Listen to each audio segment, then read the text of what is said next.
my point, Arnie, is if I were approaching this, Flaherty would be my main and only concern about my pitching staff. I would tell the rest of the guys to be ready on the flip of a coin because who knows what we're going to have. But I would center every fifth day around that being a Jack Flaherty day. And to your point, it being a 7-inning game, I'd tell him, son, you're ready to go the distance. And he can do it. We need you to help our bullpen today. I think the thing that is encouraging to me about Flaherty is we're into the hot summer months now. You're not going to have any cold weather concerns. So I think that part of it I'm not concerned about. The thing that's alarming to me, I forgot the numbers, Chappie. You may know them. But they were saying 15 games into the season last year, there were like 25 pitcher injuries. And this year, my numbers may be off, but it's like 3 times that amount. Right. Now, I think that's attributable to 2020 baseball. But the Cardinals are the poster boys for 2020 baseball now. I mean, they've not played. You've never had a rainout that lasted from July 29 through August the 10th until now. And they may not play this weekend. So if the Cardinals don't start back until next Monday, which my calendar says will be the 17th of August, they will have gone 20 days, almost 3 weeks, without playing a single game. That's tough. That's tough. And look at their schedule. Their first 3 weeks were their easiest. Excuse me, Pirates fans. They were their easiest. It was the easiest part of their schedule. Right. After the third week, the Cardinals have some really tough games. And they're going to be playing tough teams whose batters have now had a chance to catch up with the pitching, whereas their batters stay in rhythm.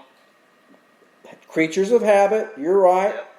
And the Cardinal batters are going to be lost. For a little while. Yeah, no, I mean, I hear what you're saying, and again, the fact that you're going to be playing doubleheaders at a higher rate, you're going to be playing doubleheaders for series upon series, whereas, the other team comes in, it's 3 doubleheaders, but, they'll be in the midst of 3 sets of doubleheaders in 4 series. So it'll be one of those things where attrition will wear them down, I think. So here's where I'm going with this. I'm going to make an assumption that the taxi squad players have been playing simulated games. Wouldn't you assume that? You would think. They are more timing-wise ready for action.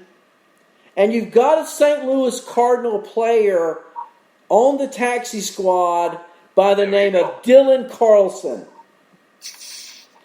Don't you think, as a fantasy owner, if Dylan Carlson is available in your fantasy league, you turn off Chappie, who's handsome wearing his pirate cap. You turn off Arnie, who's maybe not as handsome wearing his King Hap shirt. And you go add Dylan Carlson right now.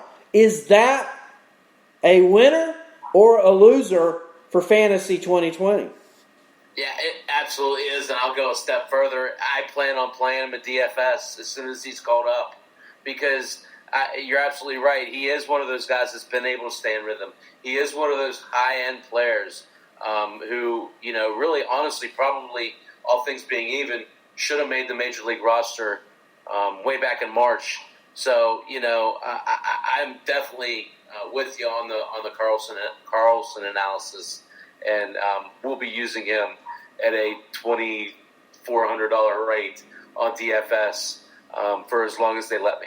And I think if okay, so let me ask this. I know you and I we try to study this stuff. We do the best we can with the information that we receive. I know you and I both, we go to various different sources to get all our information, whether it be a local paper or wherever.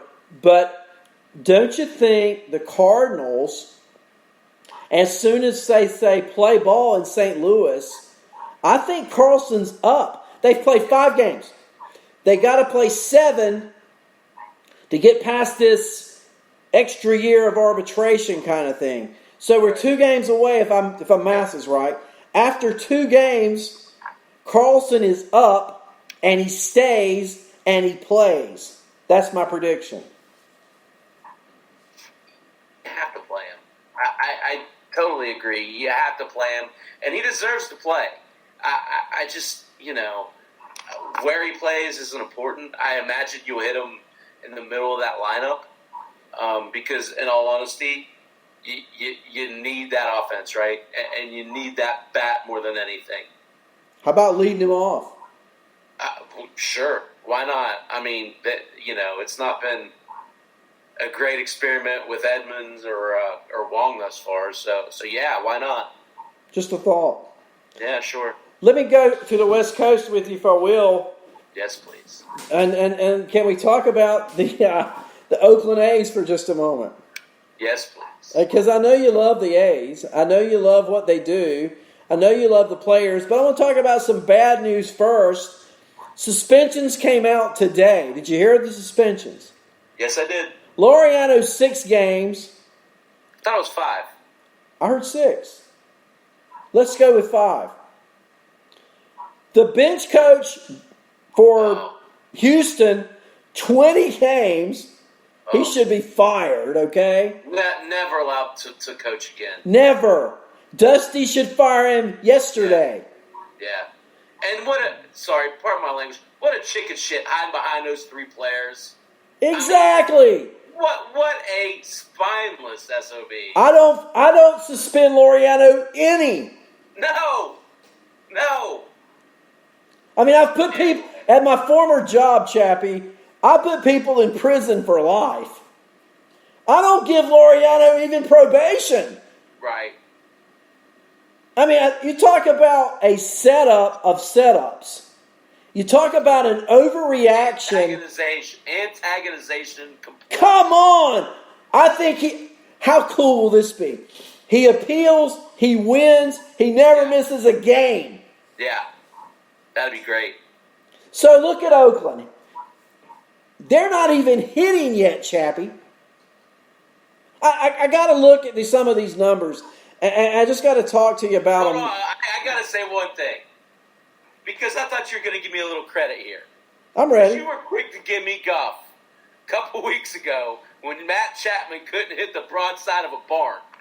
Yeah. We're going to talk about my boy Chappie tonight. Let you have it. You got the floor, baby. Do it. I mean, I tell you, I've watched them the last 3 nights, and you want to talk about seeing it as good as anybody in baseball. This guy's as hot as anybody in baseball, and that's Charlie Blackmon and Mike Trout included. This is the player that we all thought we'd see. He's the guy that's leading this offensive slump for Oakland. Olson's starting to come out as well right now, too. So you're talking about what they've done without those guys performing, and now you're looking at Chapman with 4 homers in 3 nights. 9 for his last 19. He got out tonight, so he's 9 for his last 20. That's a 450 clip with 4 homers, 10 RBIs. That's right, and 5 runs scored. Love it. He is so much fun to watch. I'll tell you. I've become. I told you my Cubs are blacked out. I've become a big A's fan just from watching them every night. Watching Chapman and Olson is a treat, and we all should do it. And I'm looking at other players, and frankly, no one else is really hot right now for Oakland. You got Piscotty, 2 for his last 12. Yeah. Laureano is 1 for his last 10. How's Semien? He seems like he's been hitting. Not really. Semien is 4 for his last 13, so that's 308. That's better. Yeah. 1 home run. That was against Houston on last weekend. Olson's still inconsistent. He's 1 for his last 8, but that one was a 3-run homer. Right. He's hitting 155. Look, Olson's hitting 155 and has 5 home runs and 13 ribs. Right. What if that average gets up 100 points? And it will. It will. He's got more RBIs than Chapman. Yeah. Hitting Yeah, 155. And so tell me about some pitching stats, Arn. Oh, And let's talk about why the A's have been so good. I tell you, I got to talk about Frankie Montas first. Yeah. I mean, you look at Montas, he's sitting at 2-1, a 1.57 ERA, a 1.00 whip. Look what he's done his last 2 games. 14 innings pitched, Chappie, only 6 hits allowed, only 1 earned run, and 14 strikeouts. And in his last game, no walks. Pretty good. What do you think? You know, I mean, he was turning in the A's last year before he got his PED suspension.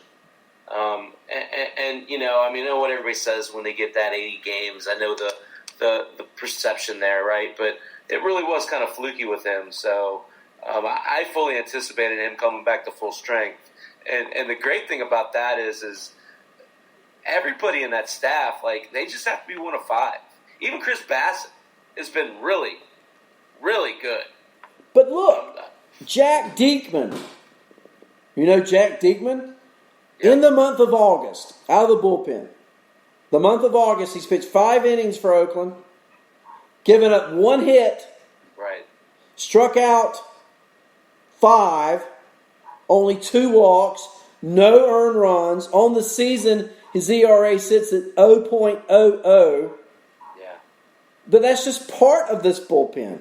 Right. Liam Hendricks, the closer, in the month of August, he's only given up 1 earned run in 6 innings. Right. You talk about Bassett, his last outing, his last 2 outings, 14.2 innings and only 2 earned runs. I mean, tell me a weak link in that staff. I don't see it. Well, right now it's Manaea, but you know that's not going to be the case. You also know that Puck is coming back at some point, and that'll only bolster that bullpen role. But then you also have to throw in, you know, I botched it earlier. The two rookie pitchers. One of them's Kaperlin, the former Yankee, and the other kid, Robert Passan. Is that it?